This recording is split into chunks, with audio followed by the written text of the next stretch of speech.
the scene of the gallant South.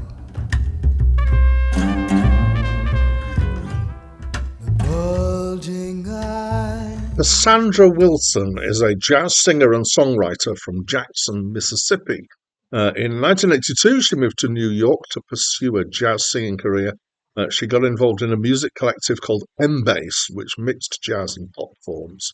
She released her first solo album as a leader in 1986, and her 19th was released in 2015. Hi, my name's Dan, and this is a review of New Moon Daughter by Cassandra Wilson, which was her 10th album, and it's my first encounter with her, and therefore with this album. So both Wikipedia and Acclaim Music seem determined that this is a jazz album, possibly because Cassandra Wilson is associated with jazz generally, and possibly because it's released on Blue Note label, who are predominantly a jazz label, and possibly also because it has an upright bass featuring heavily in it.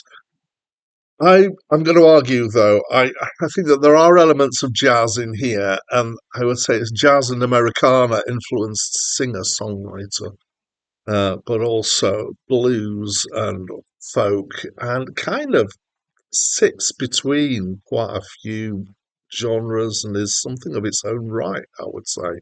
So it's vocal stuff. Songs are definitely the focus here, and in some ways, I'm gonna reference here some other singers. I'm going to reference Sade, who is known for kind of jazz-inspired pop.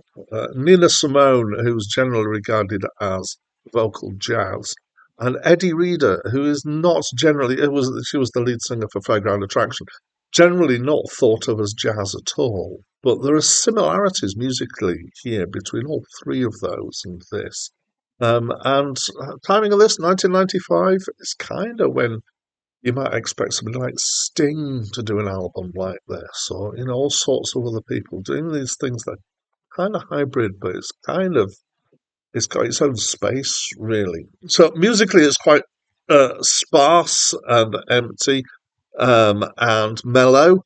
Generally, mostly there's little in the way of percussion. Occasionally there's some. I think two of the tracks have got drum kit on them. Otherwise, it's mostly acoustic instruments and mellow, quite rambling arrangements of things. They're interesting arrangements because it's obvious that the kind of the instrumental arrangements are less strongly tied to this coherent idea of a tune and a set of chords, and are a little bit more tangential. Now that is starting to convince me that maybe this can be considered as jazz, because that is the thing that jazz does. Um, Her voice is, it's really nice, strong singing voice. She's got a nice tone and technique. It's just very pleasant to listen to. It's not as distinctive as some others, but there's the full focus here, and I would think I might seek out more of her stuff and see what it's like, just because of the quality of her voice is good. This can draw me in particularly. Songs a curious mixture of stuff here. So there's a few that are by herself, written by Sandra Wilson. There are songs here written by Son House, Hoagy Carmichael, Hank Williams, Neil Young, and as well as others, which kind of again emphasizes this kind of diversity of the space, but the kind of people that it's coming from. Last Train to Clarksville is on here, which is a Monkees track. So one critic in the reading that I did about the album claimed that it didn't fit with the rest of the album. But I disagree, and I really enjoyed the version of Last Train to Clarksville here. I think it works well in the context, and it's just a nice rendition of it, and I think it fits very nicely with everything else. So I disagree. Um, but probably my favourite track on the album is the first track, which is Strange Fruit, uh, which is an amazing song, and this is a haunting version of it with a really sparse arrangement. that I had to listen for quite a while before I actually could pick up the pattern of what's being played and how it's being played here. Now, I really do like this song. I think it's a good candidate for the song that I will find most cover versions of in my exploration of these albums. That or possibly Summertime, we shall see. But both of them are songs that I love, so that's not a good thing, not a bad thing.